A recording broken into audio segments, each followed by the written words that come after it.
va parler un peu plus de l'audience de Bloom. Ouais. Est-ce que aujourd'hui, t'as le sentiment d'avoir une audience engagée de manière générale sur l'ensemble des contenus, ou t'as plutôt des sujets qui marchent plus fort que d'autres?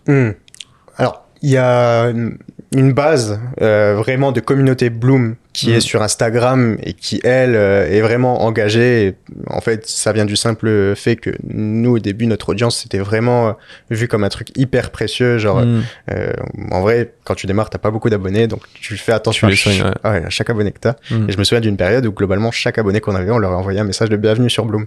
Et, à la main? À la main. Tout à la main. Vraiment perso et tout.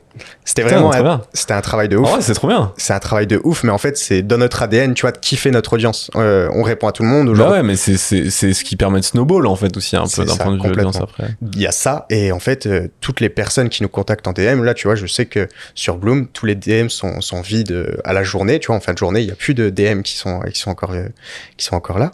Enfin, qui sont en non-lu, tu veux dire. Qui sont non-lus, exactement. Pas parce qu'on n'en a pas. Mais tu t'as pas juste tout supprimé? Tout. C'est dégageant, on veut plus de DM. Allez, ciao.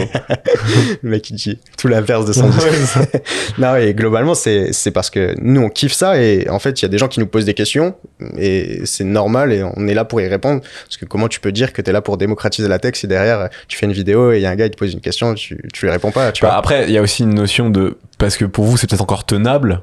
Ouais, tout juste. Tout juste, mais ça tu commences peut-être à te rendre compte que ça va devenir compliqué. Ça commence à être... Et tu vois, si demain, tu fais x3 en audience... Mais tu vois, à ce moment-là, j'espère qu'il y aura un CM qui pourra le faire, parce que globalement, j'aimerais bien qu'on puisse tenir ce mindset-là, en tout cas, jusqu'au million d'abonnés. Ça serait genre génial. Peut-être que c'est impraticable dans la matière. Ouais, je pense que en vrai, c'est faisable, hein. C'est juste une question de moyens, tu vois, et de volonté. C'est-à-dire que je pense que tout le monde, non, peut-être pas tout le monde, mais beaucoup de gens peuvent le faire. C'est juste une question de, est-ce que tu mets les moyens de payer quelqu'un qui va à longueur de journée répondre à des gens, tu vois. De ouf. Moi, je trouve ça restera toujours pertinent dans le sens où ces personnes-là, en fait, ils nous le rendent. Derrière, c'est des personnes qui vont commenter, qui vont interagir avec nous, et ça va nous favoriser dans l'algorithme. Donc, tu vois, tout le monde y a son compte. Nous, on leur donne de l'importance parce qu'ils en ont pour nous, et eux vont nous propulser. Donc, d'à côté, c'est aussi grâce à eux. C'est du win-win, en fait. C'est ça. C'est vraiment du win-win. C'est clair. C'est clair, c'est vrai que... Non, c'est clair, t'as complètement raison là-dessus. Est-ce que t'as eu le sentiment, toi, à un moment, t'adapter un peu à l'audience pour leur apporter des sujets qui avaient marché, etc., tu vois? Non, pas. Là-dessus, le contenu, on le pense pour tout le monde, et tu vois, en fait... ça t'es pas drivé par un truc qui a marché spécifiquement, ou évidemment tu l'analyses? Si, on l'analyse, on le reproduit dans le format, pas dans le fond, et globalement, on se reverra jamais traiter 2 fois le même sujet, à voir si ça fait sens. Mais ce qui est intéressant là-dessus, c'est que nous, les contenus qu'on a fait dès le début, quand on est passé sur la vidéo, ils étaient hyper viraux. Donc, je sais pas, au bout d'1 mois, on a commencé à faire des vidéos, on commençait déjà à faire des 1 million, 2 millions de vues. Et globalement, aujourd'hui, on a 70 000 abonnés sur Instagram, tu vois, ce qui reste OK. Mais tous les mois, on va faire des vidéos avec 1 million, 2 millions de vues. Et donc, notre contenu, il est vraiment pensé au-delà de notre communauté, et tout le temps.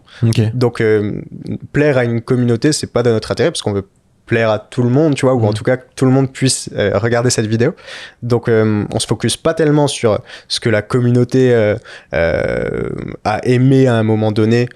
Ça, oui, en termes de format, ça nous aide à savoir un petit peu quel timing avoir sur les plans. Par exemple, là, on a remarqué que au fur et à mesure des contenus qu'on faisait qui marchaient bien, que le premier plan devait faire 1 minute 50, et que c'est ce qui nous permettait, tu vois, d'aller chercher beaucoup plus de watch time. 1 minute 50, c'est-à-dire 1 seconde 50, ouais, je me disais. Ce qui faisait beaucoup plus de watch time derrière. C'est ça qu'on a regardé. Oui, donc t'as vraiment aussi une analyse presque technique du truc, quoi, pure. Ouais, une analyse Excel du truc. Ouais, c'est ça. C'est pourquoi ça a marché, etc. Ouais, en vrai. Terminer des points communs. Ça, je pense que ça sera la forme finale de Bloom, tu vois. C'est une version très analytique de ce qu'on fait, très data. Aujourd'hui, on l'a pas. On est sur une partie très créa et on est OK avec ça. On a les analytiques que nous fournissent ces médias sociaux-là.